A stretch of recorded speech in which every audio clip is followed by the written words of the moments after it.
Hello, is this thing on? Do you think they can hear us? Nah. Let's say it again.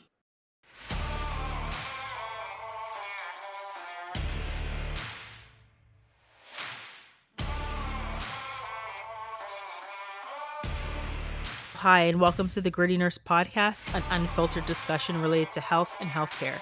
My name is Amy, And my name is Sarah. and we are your podcast hosts. If you're listening on Apple Podcasts, Spotify, Google, iHeartRadio, Amazon, or any other podcast listening platform, don't forget to subscribe so you can get updates to when we have our latest episodes. Also, don't forget to rate and review us. And if you like what you're hearing and you love our advocacy work, don't forget to go to www.grittynurse.com and click on the donate button. As little as $1 or $2 a month for a total of $12 a year will help us with our monthly podcast costs, such as website hosting, our hosting platform, audio equipment, and the time and energy it takes us to put out good quality episodes. We thank you and we appreciate you.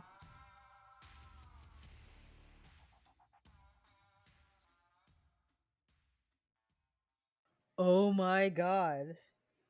It's just us. I know. Can you imagine? Just the two of us again. Just the two of us. We can We make make it it if if we we try. try. Just the Okay. two of us. Oh my gosh. So I know we usually don't do like a quick what are we up to, because people typically don't care. But you know what? Today I think we're gonna take like 1 minute just to be like, we've been up to a lot of really crazy, awesome stuff, Sarah. I know. Can we get through this in like the next 30 seconds? How about Yes. Do you you want how me about to? we Do you take want me just to turns? blast them out? How about we take turns blasting out what we've been doing over the past month? Okay, so within 1 week, first thing, we were on the CBC national news out talking about how we can better improve our nursing profession by bringing agency and voice. Okay, number two, we were accepted to be on the Creatress Summit, which is it's a conference that is amplifying the voices of women of color, and we were accepted for the podcasting category. We were on Dr. Brian Goldman's White Coat Black Art, recording a podcast episode with him. Another like milestone achieved. Check mark. And last but not least, if you haven't heard our last two episodes, we interviewed someone named Dr. Vivian Stamatopoulos, who is a Yes. huge advocate for the long term care sector, as well as Linda Silas, who is the president of the Canadian Federation of Nurses of Canada. Yes, and oh my god, this year we have a beast of a lineup. But you know what? It's nice for you and I just to connect again, just to be like, okay, so back to our grassroots and why we actually started doing this. But today we're talking about something again that we've been seeing in the media, and I love that nurses speak up and that we use our voice, that we use our agency. But sometimes you got to knock on that head, make sure there's not just sand in there, and use some common sense, right? Because like some of it's just like some of the things that we've seen is just like, all right, maybe what we should do is kind of talk about the story as to why we're going to be talking about what is this whole it's my professionalism versus it's my private life issue. hmm So there's been a couple of things happening in the media lately, but I think more recently there was a nurse who was an NICU nurse. Two Uh, nurses. Two nurses, sorry, but one of them in particular, she was an NICU nurse and she works in London, Ontario, and she traveled to Washington, D.C. to be part of this coup that happened last week with Donald Trump. Yes. Um, and part of the problem is that she was featured on this website as a nurse, and she's basically denouncing the use of masks and social distancing, and doesn't believe that COVID is real. And so this sort of sparked a lot of conversations on Twitter and other different social media platforms about what does it mean to actually use your voice, and when you say that you're a nurse, what kind of responsibility do you have towards what you're saying? Because you're actually using your voice. All nurses, believe it or not, we have a responsibility and we are in a position of leadership. And, when we say something that's health related, people listen. And so we need to make sure that we're using our voice appropriately. So I think that's kind of where it stems from right now. Yeah, and I think before people start getting up in arms and be like, "Oh, you guys are for this or you're for that," I think we're for common sense, and we're not saying that in your private life you can't do certain things. But obviously, if you are then taking the title of a nurse and attaching that to malicious types of activity, malicious forms of speech, then yeah, you're going to be looked down upon and you're going to be frowned upon. And there might be a chance that you might have some disciplinary action coming your way. So we're going to talk about it. Of course, we're going to talk about it with grit. But here's kind of my first part about like this whole discussion on professional standards versus my private life. And maybe we should actually start by reading what our college in Canada, in Ontario, actually says. I'm going to just pull it up here. And there was actually a statement put out, nurses supporting public health measures. So this is really specific to Ontario, to Canada. But we'll kind of talk about a little bit about how the ANA talks about their principles. So, as Canadian nurses, the CNO statement says nurses are leaders in the community, and the public's trust in nurses may extend to their views on health matters communicated on social media and other forums. So, statements made by nurses in public forums have the potential to impact the health and safety of the public. So, nurses have a professional accountability to use accurate sources of information based in scientific theory and evidence, and to inform their professional service and practice. Two, to support patients and the public to make informed healthcare decisions, including decisions about public health prevention and protection measures. And three, to role model and follow public health directives that keep patients and the public safe. Yeah, So again, CNO's expectations are outlined in the code of conduct as well as the professional standards. However, it goes on to say CNO's practice standards do not apply to all aspects of a nurse's private life. However, when a nurse communicates with the public and identifies as a nurse, they invoke their professional position as a nurse and then are accountable to the CNO and the public it protects. So I think that's actually pretty clear in terms of that. And maybe actually, oh yeah, I probably should read this last paragraph because it's actually really important too. So nurses are expected to adhere to the standards of practice in carrying out their professional responsibilities. Nurses have a professional responsibility to not publicly communicate anti-vaccination, anti-masking, and anti-distancing statements that contradict the available scientific evidence. Doing so may result in an investigation by the CNO and disciplinary proceedings when warranted. So I think that's pretty clear, right? I mean, let's talk about this whole like professional standards versus the like private life piece, because I think that's where people are like, why are people talking about her? She's on her free time. She should be able to travel and do whatever she wants. Of course. No one said that she couldn't go to the States like a blooming idiot. But the other piece was, well, maybe she should have jumped up with her RN badge and be like, well, I'm an RN and here's some jade egg nonsense for your life, right? Like I think she should have thought about that aspect. yeah, and I think that if you did a search for her online, you would see that she has a profile on this particular organization where she does state that she's a nurse and her background, where she works. Like she doesn't use her last name, but I mean the fact that her picture's up there, people are going to be able to find her. So I think that it's just, yes, you can do whatever you want in your private life. If you want to go in your free time and sell essential oils, you go right ahead. Right. But please don't say that as a nurse I feel that there are these health benefits associated, especially if you don't have solid scientific evidence backing that. And nobody's saying that you can't post articles, about things that you think are relevant, but you have to also remember that when you post on your Facebook account, let's say, you can set your privacy settings, but there's nothing to say that somebody couldn't just grab a screenshot of what you've posted and, repost that. So I think we have to be really careful about what we're posting. And I just wanted to go over, there are these 6 P's of social media use, and this is a position statement from the International Nurse Regulator Collaborative. And this represents the College of Nurses of Ontario as well as other organizations in Australia, New Zealand, and Ireland. So the first thing they say is act professionally at all times. So when I think about this, it's like if I post something that is public, what would my employer think if they read this? What would my college think if they read this? If it's something that you would feel comfortable with them reading, then by all means go ahead and post it. Right, right. It says to keep post positive. I'm not too sure if I agree with this, but I get the I get what they're saying. Like, you don't want to post things just for the sake of posting them and, being really negative. If you can be positive, that's always probably a better way to go. Well, Um I think it just to kind of jump in, Sarah, I think it kind of mhm. goes back to what Linda was saying, right? Like I think and okay, let's be honest. Not all of my posts are positive. Like I th- I think what that might mean or what it means to me is make sure that you aren't maligning anybody or libel or slander those types of things because you know what I think I can still say something with a lot of expression without maligning someone's fundamental being of themselves or whatever the case may be. I think I should be honest and truthful in all of my posts and I am.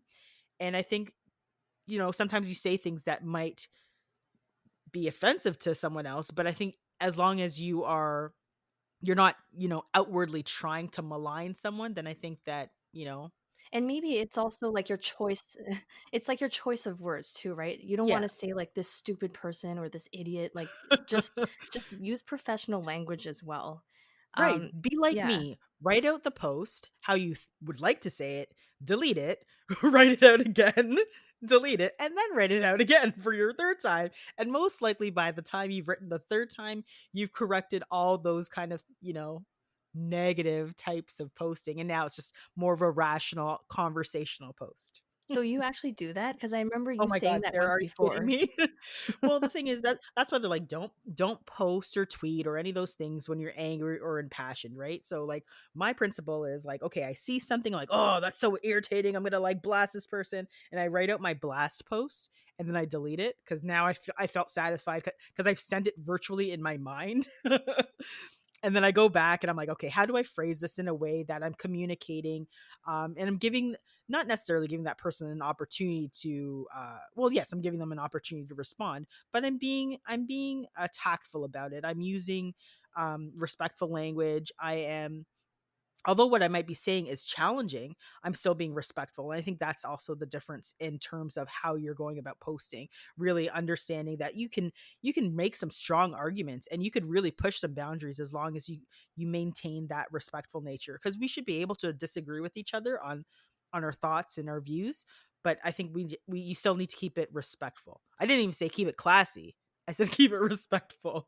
Right, right. And so the other thing they say is that you should keep it patient and person free. So keeping posts Right. free of any identifying information. So the College of Nurses even goes on to say that even if you were to remove someone's name, if you haven't removed anything else, that could still be potentially identifying a patient, right? So let's Mm-hmm. say they've got a really rare condition or they were on a unit at a specific point in time and you've mentioned that it's not that hard for a family member or a friend to be able to pin down who you might be potentially talking about. So you really need Right, to be right. careful about when you're posting something, the details that you give, you really should leave those out. Yeah. Because, we don't want to take the risk of identifying someone because there are very strict privacy laws, and that's something that could really get you in trouble with your college and with your employer. Well, I think you should just also think about how would you want to be treated. Like I wouldn't want, yeah, it's great for learning to say, hey, and with the right stakeholders and with the right people, I shouldn't say stakeholders, but like with the right team members or the right people from the circle of care that you could say, here's an opportunity that we might be able to learn something from. I think that's completely different about going and posting about someone's personal health information and using their information where people can kind of readily identify where that's coming from. I think that's kind of problematic. Right, right. So the next thing is protect yourself, protect your professionalism, your reputation, and yourself. And I think this is kind of what we've been talking about already. Right. So anything that you post, even if you think no one's going to read it, you never know. And if you were to go edit your post or take it down, like I said, someone could still grab that screenshot. It's out there, it's on the internet, and unfortunately there's a record of that. So just being really careful of what you post. I always like make the example of when you're sending an email, right after you hit the send button, you can't really take it back. Like, you can try to recall it, but it doesn't always work. So I It kind of never works. I mean, like, I think it works if the person hasn't opened it yet, but then it still shows that you recall the message. So Right, it's right. kind of like the same principle I apply to posting on social media. But just getting back to this whole like private life aspect, right? So I think the real part of this is okay, so this nurse, she traveled away. Her private life should remain private. Oh, absolutely. So like if she was some McFreaky McNasty or whatever the case you want to say, like, she was a dominatrix or who knows, whatever, that's what she does in her private life. Now if she decided to say, well, I'm a nurse dominant now, I'm a nurse dominatrix and I'm selling you this pet rock that's good for your Vaj. mm, that might not be exactly the right thing to do because now you're representing a profession that's supposed to be based in science, right? If she wants to be, you know, her dominatrix self in her private life, then that's all good. We don't care. Nobody's looking at her like that. But as soon as you put the I'm a nurse bell on it, then you have that accountability. You have to understand and accept that accountability. I was seeing arguments like, oh, what was the post I read? Oh, it was something like, oh, I'm a nurse and, I drink, I smoke, I have a lot of sex. And, some of those things might be seen as bad. And I was like, what is she talking about? And I was just like, wait a minute. Is she actually saying that people who have substance issues are are a problem in their private life? Like I think that it was so bizarre to hear this person saying, "Well, I do all these things in my private life and, it should be none of anyone's business and no one should judge me." It's like, "Okay, well, I don't think people were saying that. I think people were seeing the fact that she was using her title and using her influence because that's the other piece, right? So, as nurses, and when we say we're nurses, we do have that influence because we are considered the most trusted profession in the world. So, if you want to jump up and be like, I'm a nurse and I'm selling you this, well, remember that you need to now back that up by your professional standards because you're taking that influence that you have and you're using it. And if you're going to use it, you should use it for good, right? If you're Hmm. going to Hmm. spout pseudoscience and unfounded nonsense, then we're going to call you on your crap and we're going to say, hey, that's not professional and you shouldn't be doing that because now that has nothing to do with your private life. Now you're actually representing 20 million other nurses who would say that person is crazy. That's not what we're for. Right. And just to go back to what you said about substance abuse, as long as you are doing this behind closed doors and you're not posting publicly about drinking or smoking, and you're not letting this affect your performance at work, so you're not coming to work high or drunk or anything like that, then there's actually that is your private life. So that's what we're talking about with the boundaries, right? So as long as you're keeping that completely separate, then that's fine. Yeah, and then even if that was the case, that, somebody was drinking on the job or whatever the case may be, they have a mental health or substance abuse issue. That's something that needs to be helped and something that needs to be addressed, not something that needs to be shamed. Right. Right. So, again, even so, you can't really fire someone if they came into work and they were stumbling around and they were drunk. That's a whole other conversation. That's like, okay, something's happening in that person's life at this point in time and we need to help them and we need to support them. Firing them is actually probably not the right answer, but Mhm. that's neither here nor there. But that's the role of the college, I guess, right? So, I mean, they are there to protect the public. And so, if there's anything that's happening that could put that at risk, that is where they need to step in. The last thing was just pause before you post, which we already talked about. Consider implications, avoid posting in haste or anger, or even extreme happiness. So, those are the six P's. Yeah, so you have that crazy crazy happy thing that happened to you and it really has nothing to do with, nursing as a profession and it might be not something you want to post about. Maybe you should think about it, I right? just Like had this image flash into my head of, did you ever watch that Fresh Prince episode where, Will and Carlton trick Jeffrey into thinking he's won the lottery? Yes. And then he's I've jumping watched. around, he's like, "I quit, I quit." So I was just that just flashed into my head where, like, say you had a really happy moment where you thought you won the lottery and you're, like, posting all on social media, they're like, "Forget this hospital," and you name the hospital, like, "It sucks Yeah, working here, F I'm this leaving, I won the place. lottery." And then you find out for whatever reason, like, maybe one of the numbers was mixed up or you didn't actually win, and now you're like, "Oh, no. What did I do that Yeah. for?" So Oh, there's darn. an example of maybe, like, a happy time where you might wanna just wait until you've double checked all your numbers before you post something like that. Yeah. And the other piece that I wanted to touch on was this whole freedom of speech or freedom of expression. So that's a thing that kind of kept coming up, being like, she should be able to say whatever she wants to say. It's her political voice, it's her political right, blah, blah, blah, blah, blah. So, really, again, this is actually a false equivalency. And we have different laws here in Canada versus the US. So let me kind of touch on the Canadian freedom of expression.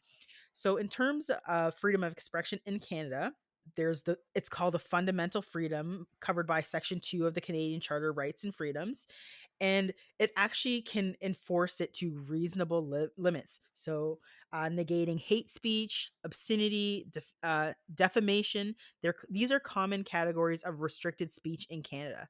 So for example, if you decide to travel and go out of the country amidst a global pandemic to march with organizations that are a part of militia domestic terrorist groups such as the Proud Boys, then you are in Canada getting close to the whole, not necessarily hate speech, but you're getting to the point where, you might actually be looked at by the federal government and by CSIS. Like, do you really want that to follow you as well? Like, I mean, I'm pretty edgy, right? Like, I think I think I'm pretty edgy, but I don't think I'd want CSIS following me because I'm not an idiot. And then it's just like you have to also just think about like where you stand as a human being at this point. I I honestly feel that there is now a right side of history versus the wrong side of history, right? I think everybody is entitled to their political views and opinions, with the exception of hate speech, defamation, and inciting violence. If you are going to go to a place where the demonstration is specifically one to overthrow democracy, you're asking for a whole other situation coming at you. And I think if she does get punished, she had it coming. Like Oh, it for was sure, for it sure. was a ridiculous thing that this nurse did, and I'm ashamed. I'm ashamed that, someone from our profession would be like, "Oh, I'm going to name myself as a nurse and go do this," because that is definitely not what I stand for. And I think that's definitely not what a whole bunch of other nurses stand for. So And I you think know the she'd be crazy standing out thing is, there. like, I went onto this organization's website, and a lot of the nurses have been fired, and they're actually trying to get donations to support themselves because a lot of them have lost their jobs. So, Well, I I think mean, that's just they put crazy. themselves, well, they put themselves in a precarious position, right? Like, I think, I think at this point in time, we have to be mindful of our actions, not even just our actions, but of what we say, right? And I think a lot of things are coming to the surface. We knew that there was racism in healthcare. We had our episode. We've experienced it. We've seen it. We've lived it. But it comes to a point where we have to look at things internationally, globally, and taking certain stances will put you on the wrong side of history. Exactly. And point. Like, it's just like, if you're gonna be a racist, yeah, you're on the wrong side of history. If you want to go incite violence and be a domestic terrorist, you're on the wrong side of history. If you are gonna go try to overthrow democracy in the United States of America, you're on the wrong side of history. So whatever she does, she kind of has it coming to her. Yeah, I mean, I am kind of embarrassed though because I mean, there is not a lot of publicity for nurses from Canada. So this was negative publicity. And the fact is she was in a NICU nurse, which I also was. She came from London, Ontario, where I did my consolidation. So I feel like it hits really close to home. And I mean, there were so many there were so many pieces to this puzzle, times where she could have, stopped and looked at things objectively, but she just kept soldiering on. Yep. And that's really concerning to me.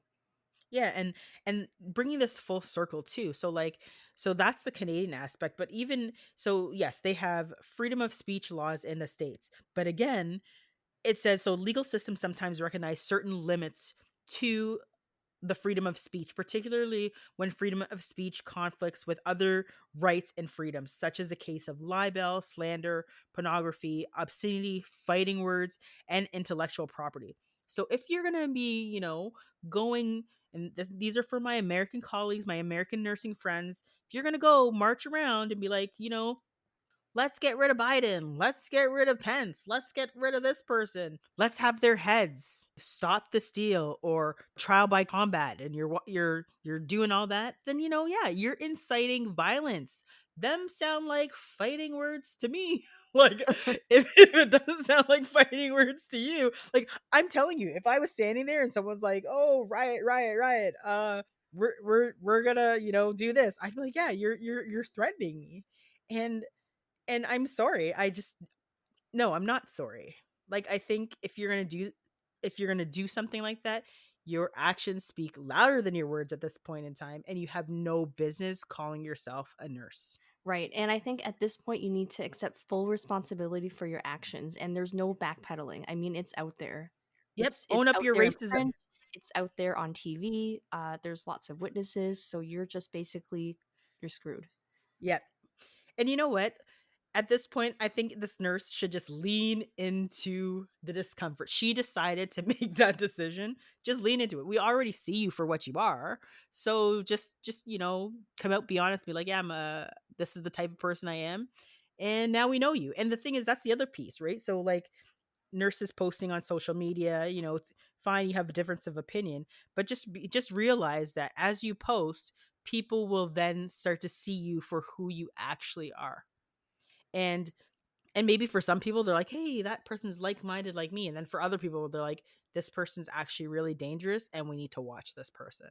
Mm-hmm. Mm-hmm. I mean, I'm not saying, like, I think I'm all for people having their opinions, but if you're going to try to be violent, you're going to try to be racist, yeah, I'm going to call you out. I'll be the first person to call you out.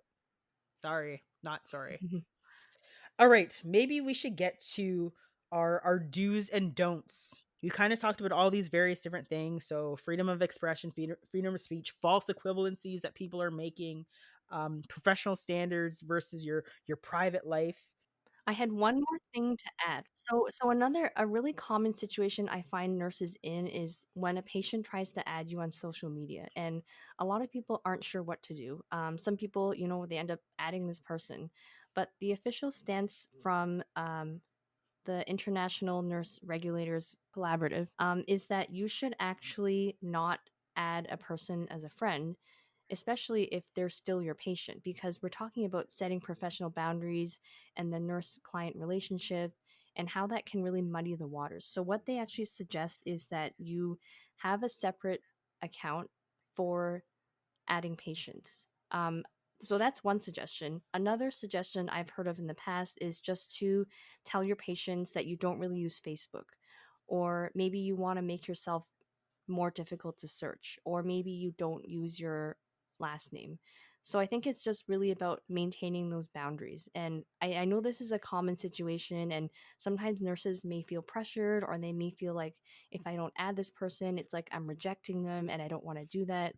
But again, do you really want this patient seeing everything that you post to your family and friends? And you just maybe want to keep that separate from everything else.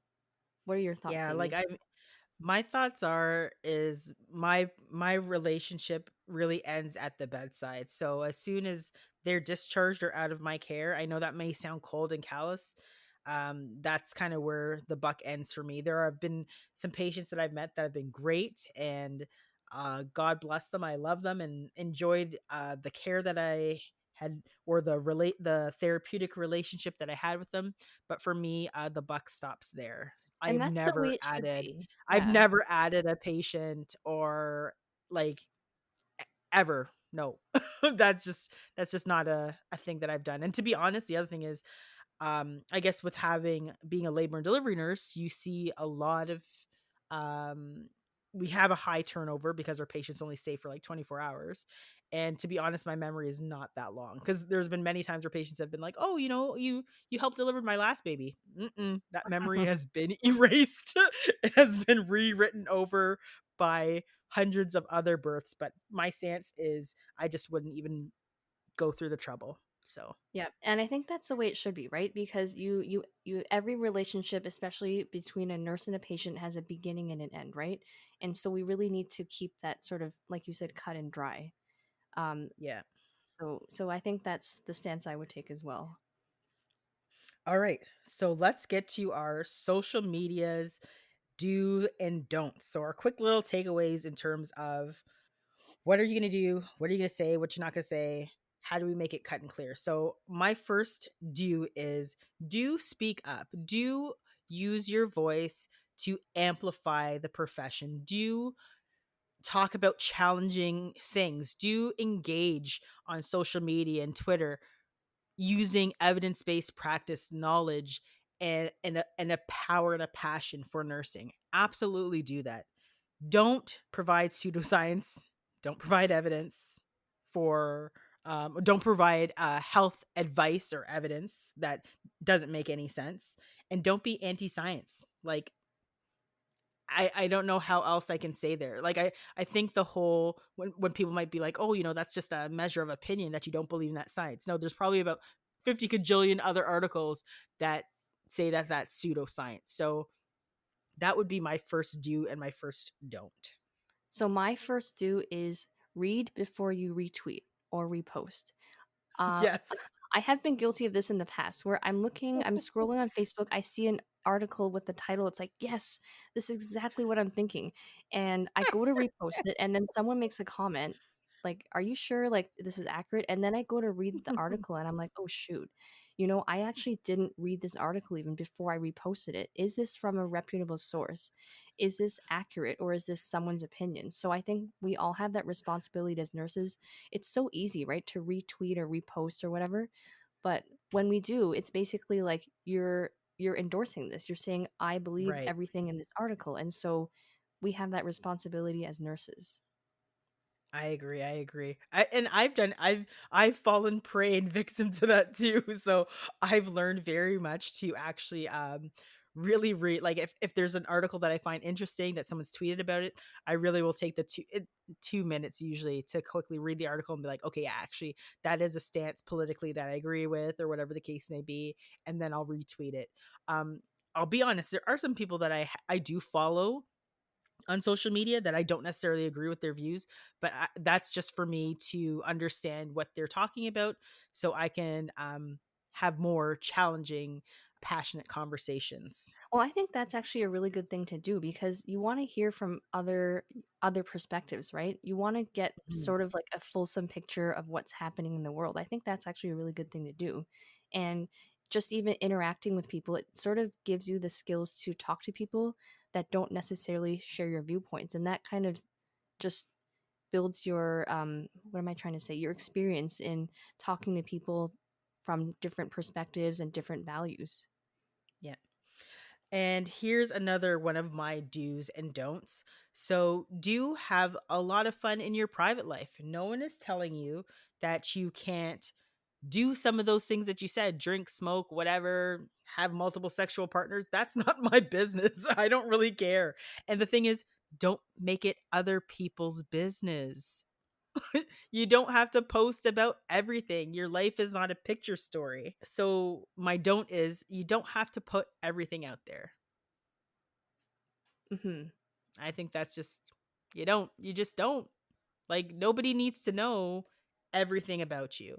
I think maybe that's why maybe some people find me very interesting because yes, I put a lot out politically, but my private life is my private life, and I kind of like it that way. Yeah. So I think my next tip is just to don't post when you're emotional. So whether you're really happy, really sad, you're feeling kind of down, just think before you post because no matter what you put out there, someone's going to see it, and it's not anytime you go to delete or edit something, there's no guarantee that no one's already seen it.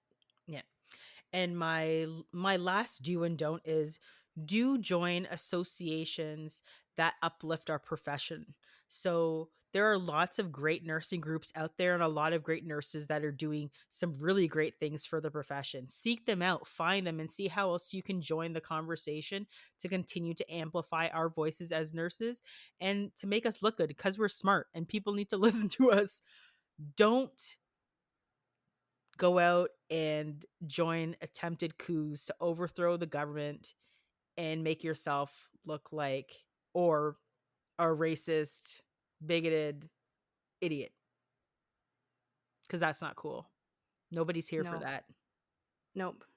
And I think I think at this point in this stage in the game, it kind of almost doesn't matter if you're just like, "Oh, I was just out there to show my support for people who don't believe in masks." Well, I think that still says a lot about who you are to travel from Canada to go to the States to do that. Like, I think it's just not cool. And then it does, unfortunately, it gives nurses a bad name because I'd say that those people are in the margins. They're in the fringes of what nurses believe and nurses stand for. And I'm not having it. So there it is. That's the tweet.